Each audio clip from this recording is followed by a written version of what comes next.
Danny Cole pushed his cleaning cart through the dark corridors of the Dracarian Imperial Station, his footsteps echoing against the cold metal floors that stretched endlessly into the shadows ahead of him. He had been working here for 3 years now, and in all that time, he had learned one simple truth about surviving in alien space. Stay invisible, stay quiet, and never ask questions about things that did not concern him. The Dracarians were ancient beings who ruled over 1,000 star systems with iron claws and fire that could melt steel.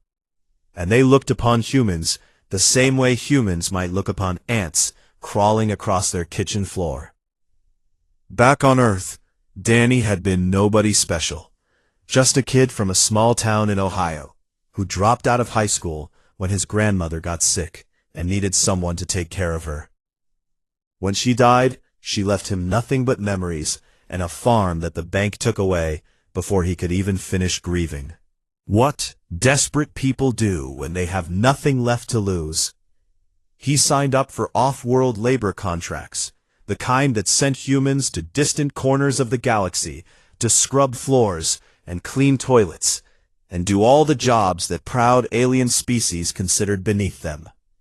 The Dracarian Imperial Station was massive beyond human comprehension, a floating city in the void of space where millions of beings lived and worked and schemed for power under the watchful eyes of Emperor Kethros the Undying. Danny never saw the beautiful upper levels where nobles walked on floors made of crystal and breathed air perfumed with flowers from 100 different worlds. His world was down here, in the maintenance tunnels and waste processing sectors, the forgotten places where the station hid all its ugly machinery and all its unwanted secrets. He preferred it that way, because down here nobody paid attention to a human janitor with a mop and a cart full of cleaning supplies. Nobody expected anything from him except clean floors. Tonight felt different somehow, though Danny could not explain why, as he pushed his cart past rows of humming pipes and flickering lights that cast strange shadows on the walls around him. The air felt heavier than usual, charged with something that made the hair on his arms stand up straight. And there was a sound in the distance that he could not identify. At first he thought it might be machinery breaking down somewhere, maybe a pump failing or a ventilation system choking on debris, the kind of problem that would mean extra work for someone in the morning. But as he moved closer to the source of the sound, he realized it was not mechanical at all, and his heart began to beat faster in his chest as understanding slowly dawned on him. Something was crying, not the way a machine whines when it breaks, but the way a living thing weeps when it has lost all hope and cannot find any reason to stop the tears from falling. Danny should have turned around and walked away, because whatever was making that sound was clearly something he was not supposed to know about, something hidden away in the depths of the station for reasons that were none of his business. But his grandmother had raised him to have a soft heart, and she always said that the measure of a person was not how they treated the powerful, but how they treated those who had nothing left to give. So he followed the sound through corridor after corridor, through sections of the station that did not appear on any map he had ever seen, until he finally stood before a sealed door marked with the Imperial crest. The seal was red and gold, the colors of the Emperor himself, and Danny knew that touching it without authorization meant death, swift and certain and without any chance of appeal. He stood there for a long moment, listening to the crying on the other side, feeling the weight of the choice that lay before him like a physical pressure against his chest. Common sense told him to walk away and forget what he heard, to go back to his cart and his mop, and his small, safe life in the shadows, where nothing ever changed and nothing ever mattered. But something else spoke louder than common sense. Something that sounded like his grandmother's voice telling him that sometimes the right thing and the smart thing were not the same thing at all. Danny pressed his palm against the reader beside the door, fully expecting alarms to blare and guards to come running with weapons drawn and flames ready to turn him into ash. Instead, the door slid open with a soft hiss, revealing a chamber that was larger than his entire apartment back in the worker housing block, though it was just as dark and cold as the tunnels outside. The crying stopped the moment the door opened, and Danny stepped inside with his heart pounding so loud he was sure whatever was in here could hear it.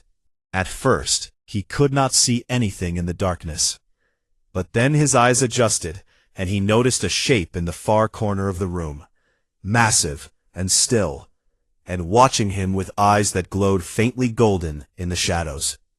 It was a Dracarian, but unlike any Danny had ever seen before, because this one was broken in ways that made his stomach turn with sympathy and something close to horror. The creature's wings hung at wrong angles, the delicate membrane that should have allowed flight torn and scarred, with wounds that looked old but still painful, as if they had never been allowed to heal properly.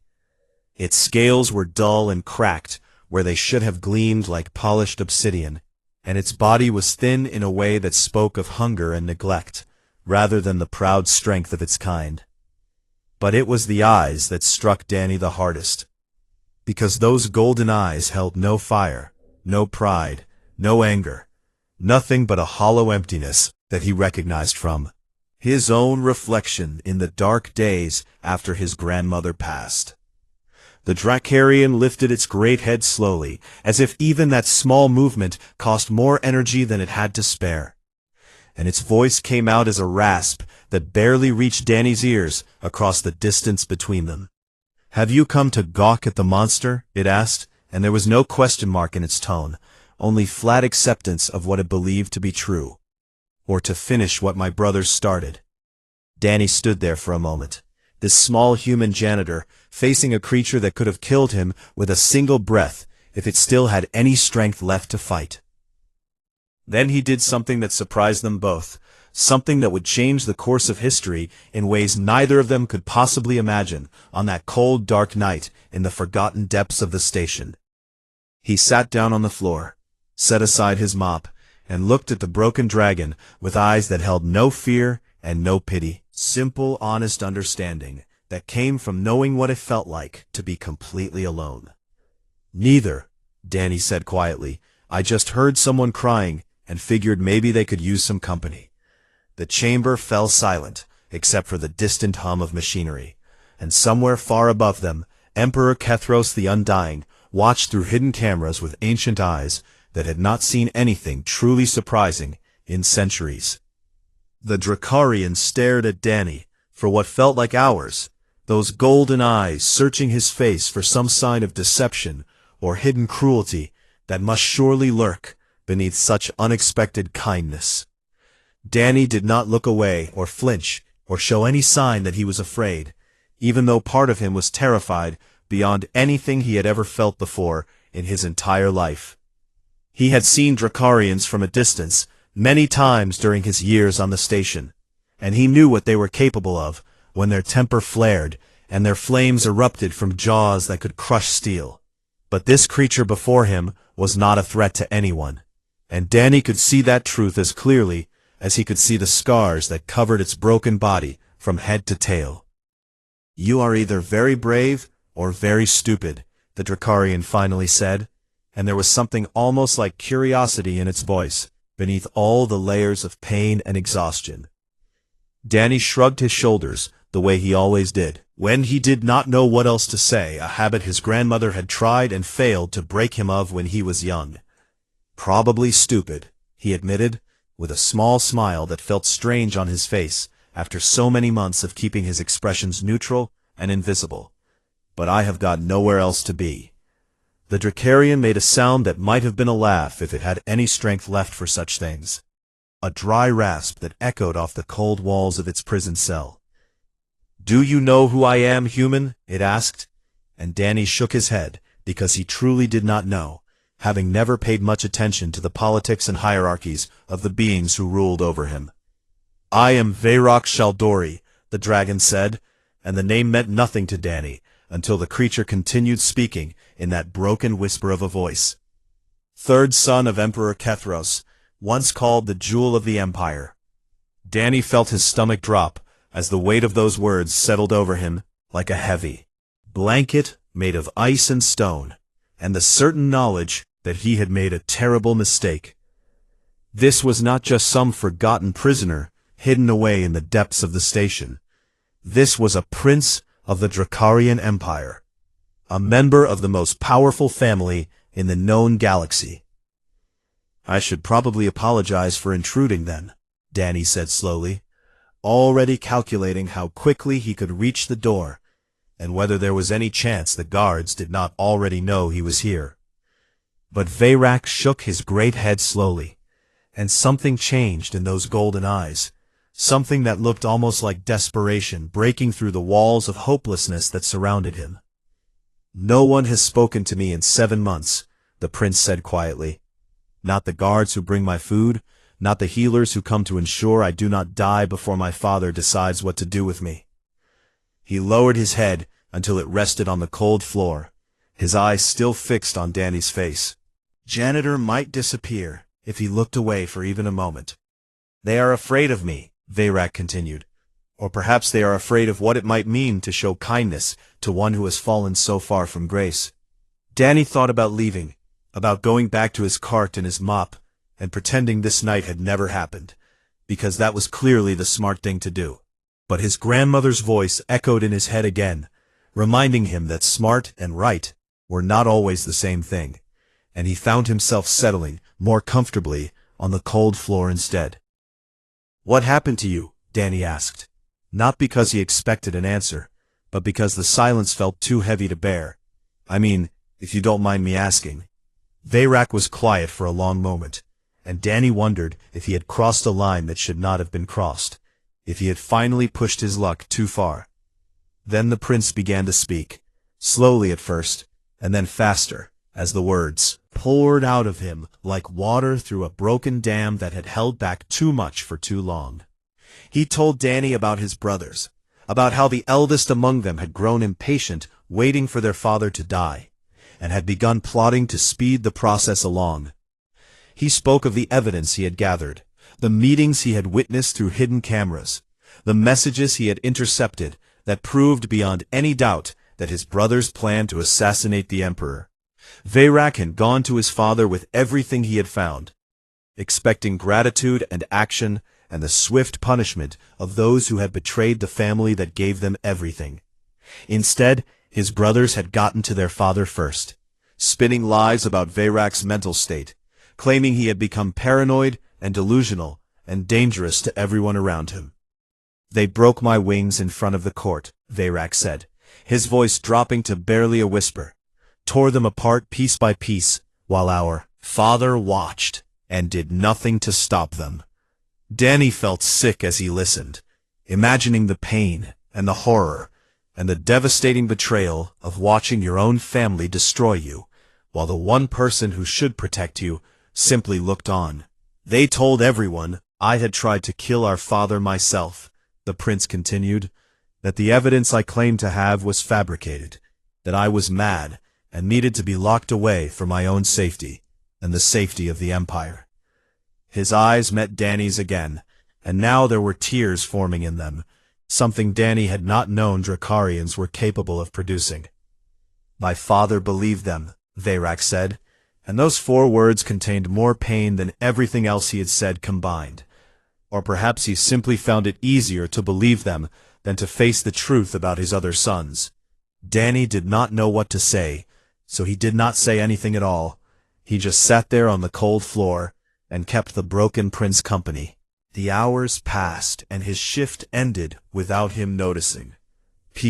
When he finally stood to leave, his legs aching from sitting so long on the hard metal, Veyrak lifted his head with something that almost looked like panic in his eyes.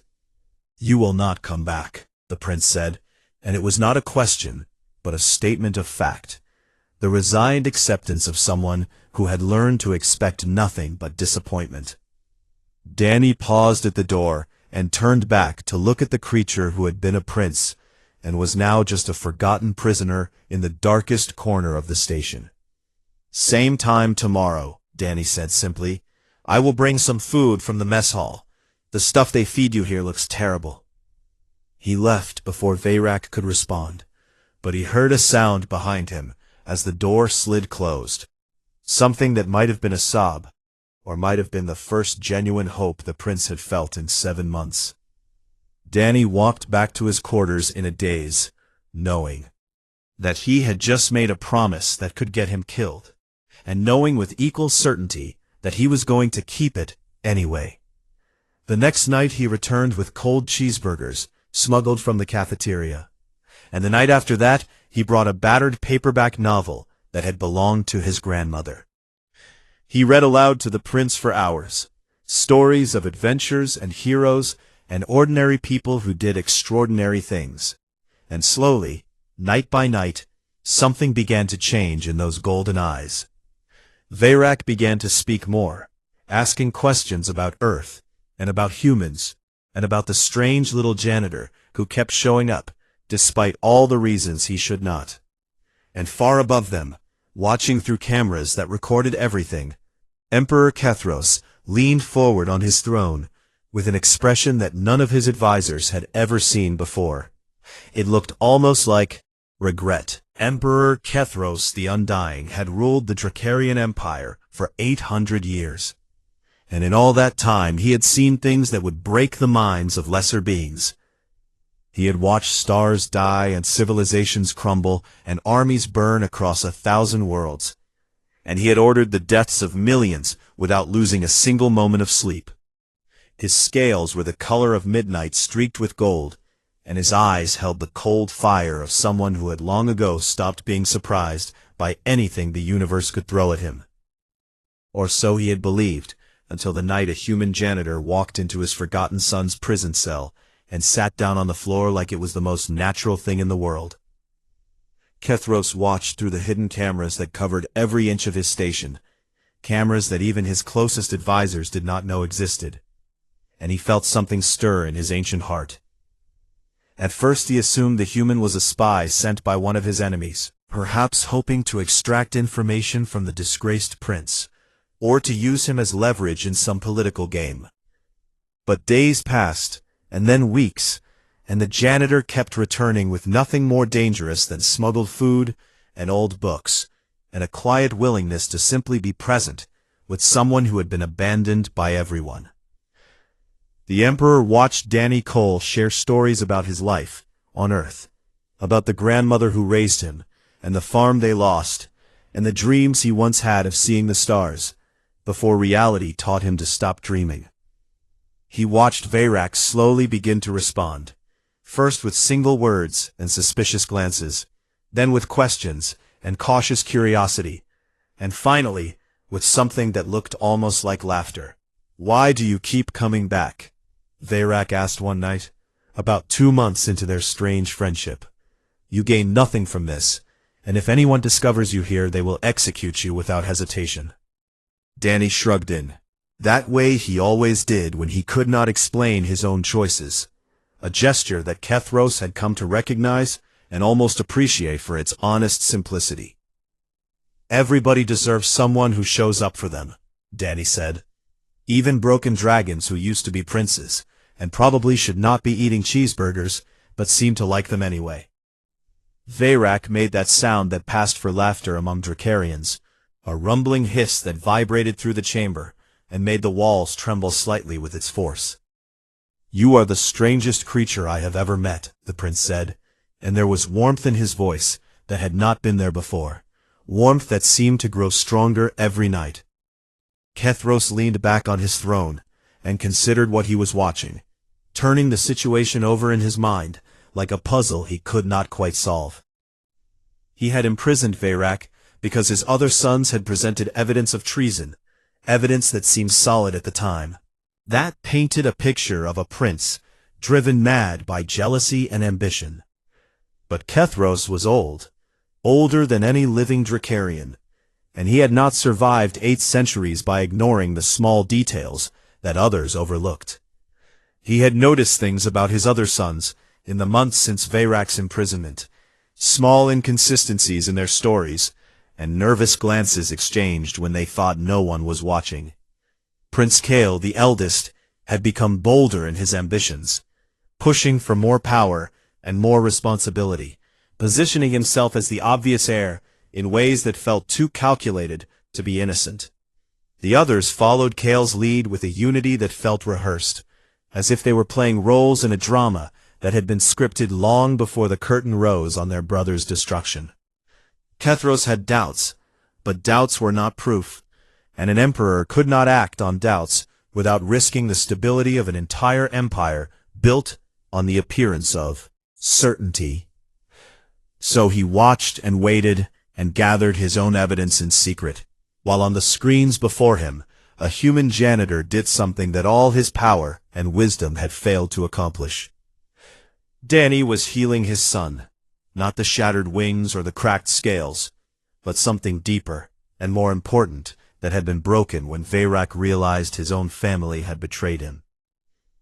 "Tell me about your grandmother again," Veyrak said one night, his great head resting on the floor near where Danny sat with his back against the wall. "I like hearing about her." Danny smiled the way he always did when he talked about the woman who raised him, a smile that held both love and grief in equal measure. "She was tiny," he said, "barely 5 feet tall, but she had this way of looking at you that made you feel like she could see right through to your soul." He paused for a moment, gathering his thoughts the way he always did, before sharing something that mattered. Him. "She used to say that kindness was not about being nice to people who could do something for you," Danny continued. "It was about being nice to people who could do nothing for you at all." Veyrak was quiet for a long moment, processing those words with the careful attention he gave to everything Danny said. "Your grandmother sounds like she would have made a good empress," the prince finally said, and there was no humor in his voice, only sincere admiration. Danny laughed softly at that, the way humans did when something was both ridiculous and touching at the same time. "She would have hated it," he said. "Too many rules and not enough time for her garden." Kethros watched this exchange and felt something crack inside the walls he had built around his heart, over centuries of ruling an empire that demanded strength above all else.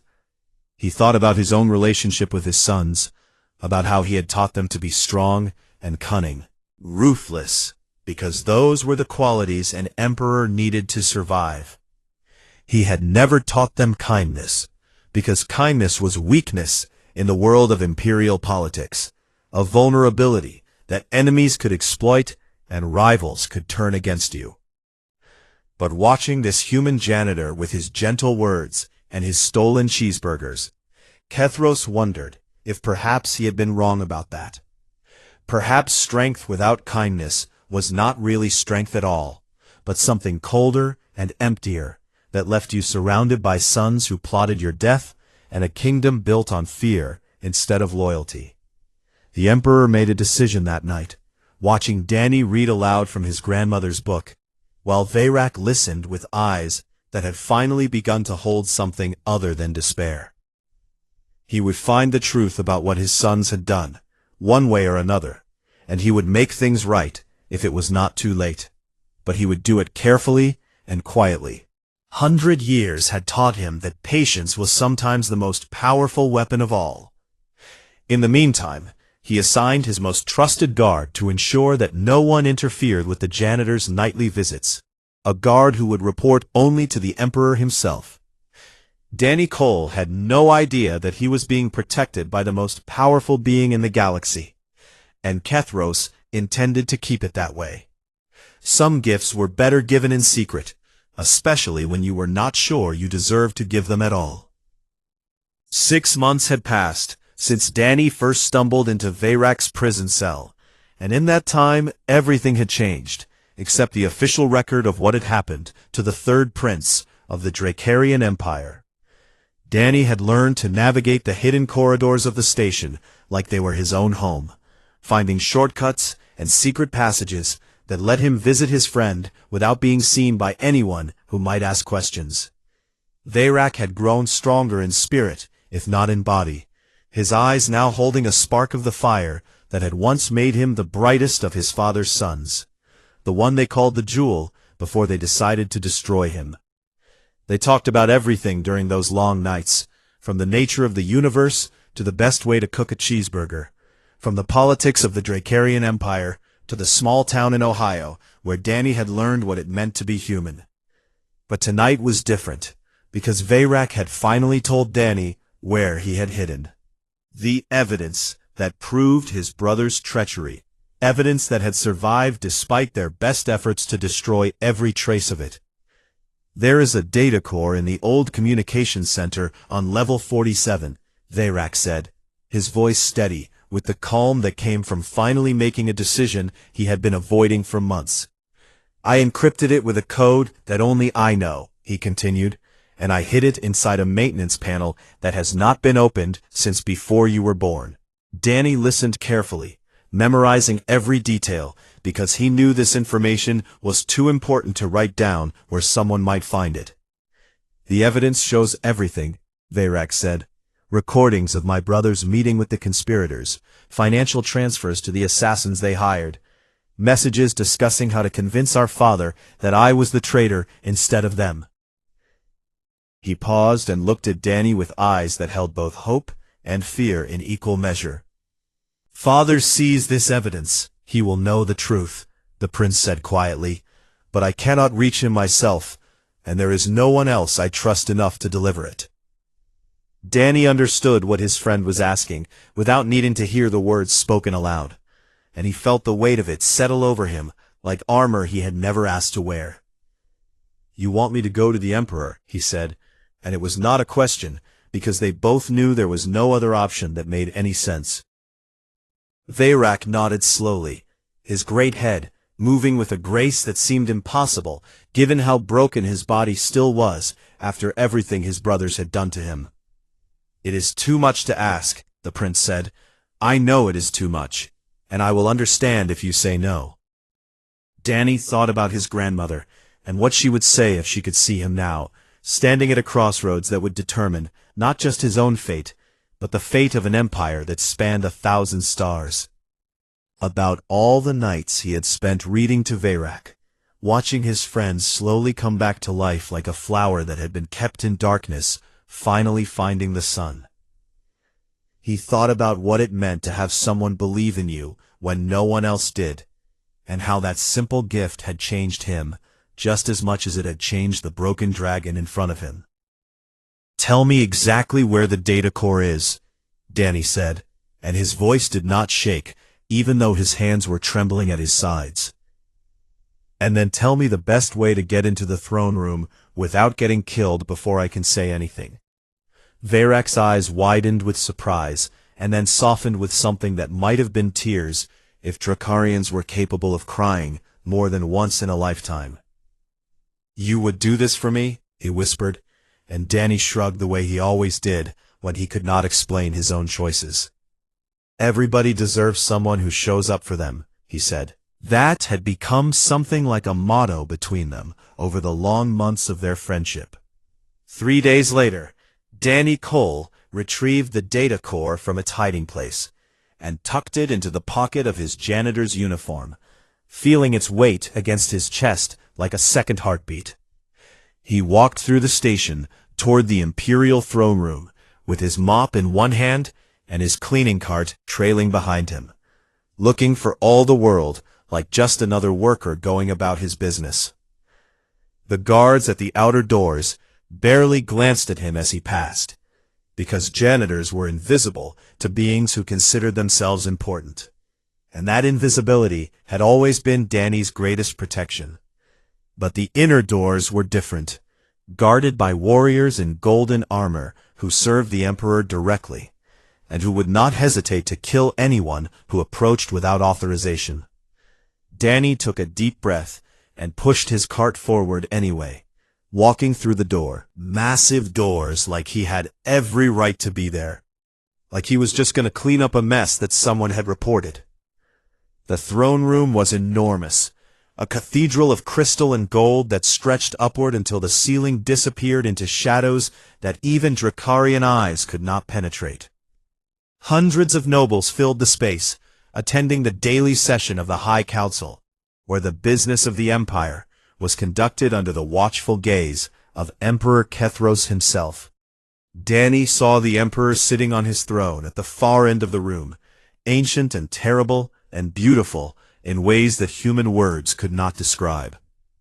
He also saw Prince Kael, standing near the throne, tall and proud and radiating the smug confidence of someone who believed he had already won a game that was not supposed to have any other players.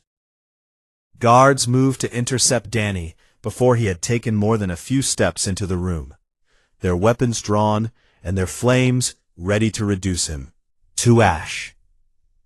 "Halt, human," the captain of the guard commanded. "You do not belong here."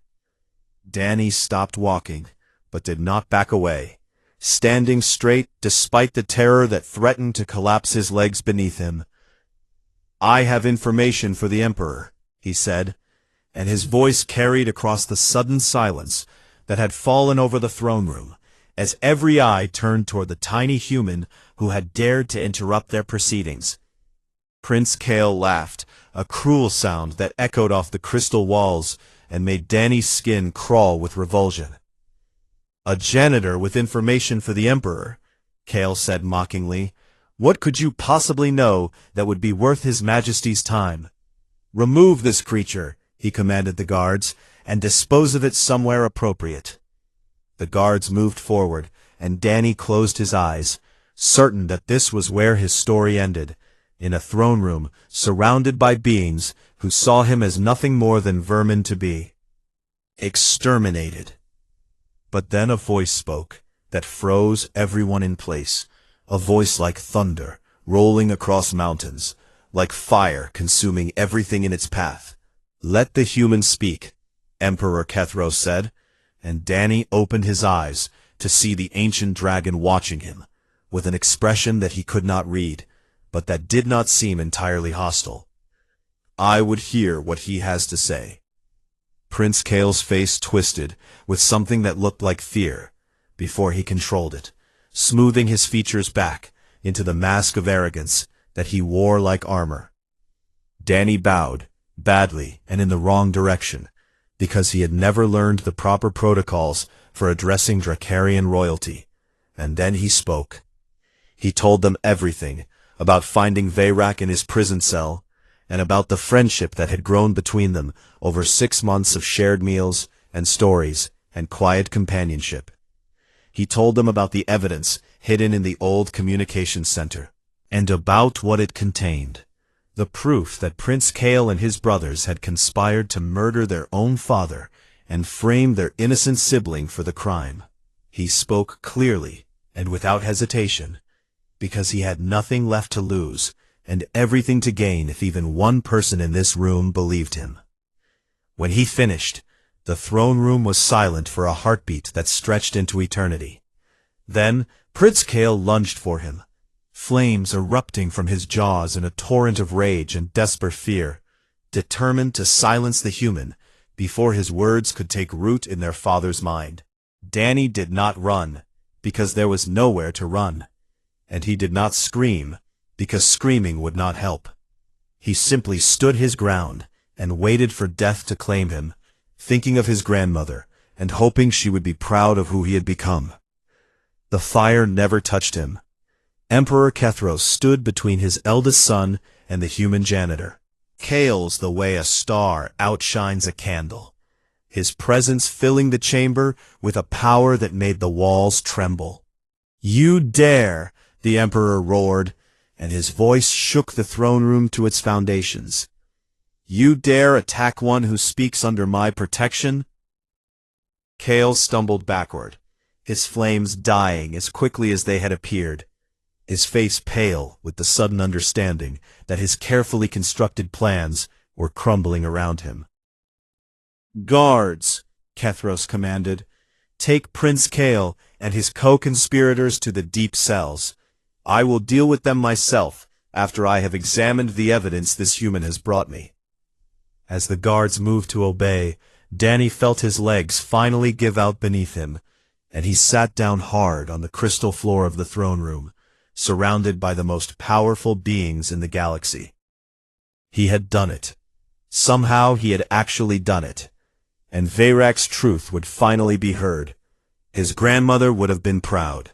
The evidence was found exactly where Veyrak said it would be, hidden inside a maintenance panel in the old communications center on level 47, where it had waited patiently for someone brave enough to bring it into the light.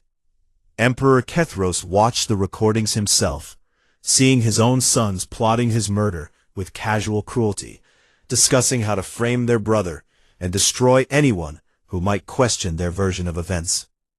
He saw the financial transfers and the encrypted messages, the careful planning that had gone into turning the jewel of the Empire into a broken prisoner rotting in a forgotten cell while his tormentors walked free. The trial lasted 3 days, conducted in the Grand Hall of Justice, where the crimes of the highest nobles were judged under laws that had not changed in 1,000 years. Prince Kael tried to maintain his arrogance until the very end, insisting that the evidence was fabricated, that Veyrak had somehow constructed an elaborate deception to destroy his innocent brothers. But the data core's encryption was unbreakable, and the timestamps on the recordings could not be altered. And one by one the other conspirators began to confess, in desperate attempts to save themselves from the ultimate punishment. In the end, Prince Kael and 3 of his brothers were found guilty of treason against the crown and conspiracy to commit murder against their own father and sibling. They were executed at dawn on the 4th day, their flames extinguished forever in front of the assembled court, as a warning to anyone else who might dream of betraying the House of Shaldori. Danny did not watch the executions, choosing instead to stay with Veyrak in the medical wing, where the finest surgeons in the Empire were working to repair the damage that had been done to his wings. The healers said that complete restoration was impossible, that too much time had passed and too much harm had been inflicted for the delicate structures to ever be fully rebuilt. But they could do enough, they said, enough to let the prince fly again if he was careful, if he did not push too hard or go too high, or forget that his wings would always be more fragile than they should be. Veyrak accepted this news with a calm that surprised everyone except Danny, who had learned over 6 months that his friend was stronger than anyone gave him credit for. "I thought I would never fly again," the prince said quietly, as the surgeons worked on his wings. "I had made peace with being earthbound forever, so anything more than that feels like a gift I did not earn." Danny sat beside him the way he had sat beside him in the prison cell, keeping him company while others did their work, being present in the simple, honest way that had brought them together in the first place. "You earned it," Danny said. "You tried to save your father and your empire, and you survived everything they did to punish you for it." Veyrak turned his head to look at his friend, his golden eyes now holding the fire that had been missing for so long, the spark of life that Danny had helped him rediscover. "I survived because of you," the prince said. "I was ready to give up, to let myself fade away in that cell, until there was nothing left of who I used to be." He paused, searching for words that could express something that felt bigger than language. "You reminded me that I was still worth something," Veyrak continued, "not because of my title, or my family, or my wings, but simply because I existed, and that was enough for you to care about." Danny shrugged the way he always did, uncomfortable with praise that he did not think he deserved. "I just heard someone crying," he said, "and figured maybe they could use some company." A week later, Emperor Kethros summoned Danny to the throne room for a private audience, and this time the guards bowed as he passed instead of threatening to kill him. The enormous chamber was empty, except for the Emperor himself, sitting on his throne, with an expression that Danny could not read, but that did not seem angry or threatening. "You have done the Empire a service that cannot be measured," Kethros said, his ancient voice filling the room the way sunlight fills a window, warm and overwhelming and impossible to ignore. "Name your reward, human," the Emperor continued. "Wealth beyond anything your species has ever dreamed of, lands on any world you choose, a ship of your own to carry you wherever you wish to go." Danny thought about it for a moment, really considered what he could ask for now that he had the ear of the most powerful being in the known galaxy. He thought about Earth and the small town in Ohio where he had grown up, about the farm that the bank had taken, and the dreams he had abandoned when reality proved too harsh for hoping, grandmother and what she would want for him. What advice she would give if she were standing beside him in this throne room, facing an emperor who was waiting patiently for his answer. Then he smiled, a small, honest smile that held no ambition and no greed, only the simple contentment of someone who had finally found where he belonged. "Can I keep my janitor job?" Danny asked, and watched as the Emperor's eyes widened with surprise. The silence that followed stretched for several heartbeats, long enough for Danny to wonder if he had somehow offended the ancient dragon with his modest request.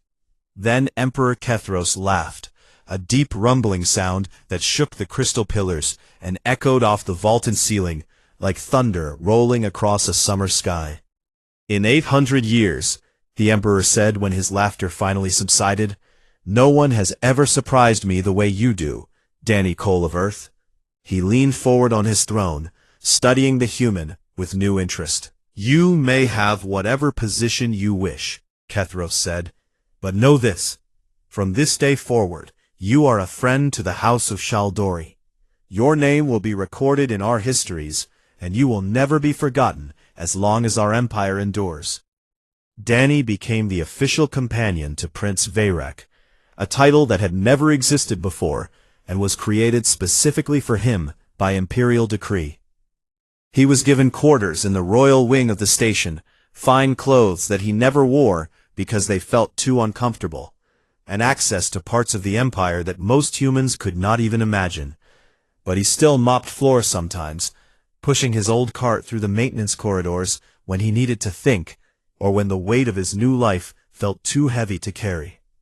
The other workers did not know what to make of him, this human who could have had anything but chose to remain one of them, who greeted them by name and asked about their families, never acted like he was better than anyone else. Years passed, and Danny grew older while Veyrak remained the same, because Drakarians lived for centuries and humans did not. And they both knew that their time together was limited by the cruelty of biology. But they made the most of every day they had, flying together on Veyrak's carefully healed wings, exploring worlds that Danny had only dreamed of seeing when he was a young man with nothing but a mop and a soft heart. Other species began to look at humans differently because of Danny Cole, wondering what else these strange, compassionate creatures might be capable of if given the chance to prove themselves. When historians wrote about the event that changed human-Drakarian relations forever, they called it the Janitor's Uprising, a name that Danny always thought was far too dramatic for what actually happened. "I just heard someone crying," he would say whenever anyone asked him about it. Had been saying for years, because they were the truest explanation he could give. "And I figured maybe they could use some company." Veyrak would stand beside him when he said this, wings spread wide, and eyes burning with the golden fire of someone who had been to the darkest place imaginable and found his way back. "And that," the prince would add, looking at his friend with a gratitude that words could never fully express, made all the difference. In the end, Danny Cole never became rich or powerful or famous in the way that humans usually measured such things. But he became something better, something his grandmother would have been proud of, something that mattered more than wealth or status or the approval of beings who ruled the stars. He became someone who showed up. And in a universe that often felt cold and indifferent and impossibly vast, that was the most precious gift anyone could give. The broken dragon prince and the human janitor remained friends until the end of Danny's days, and when he finally passed away peacefully in his sleep at the age of 93, Veyrak was there beside him. The prince mourned for 100 years, they say, refusing to attend court or speak to anyone who tried to comfort him. But eventually he emerged from his grief and returned to the world, carrying Danny's memory with him like a flame that would never go out. And whenever he met a human after that, no matter how humble or insignificant they might seem, Veyrak treated them with kindness and respect, because his friend had taught him that everyone deserves someone who shows up for them, and he intended to honor that lesson for as long as he lived.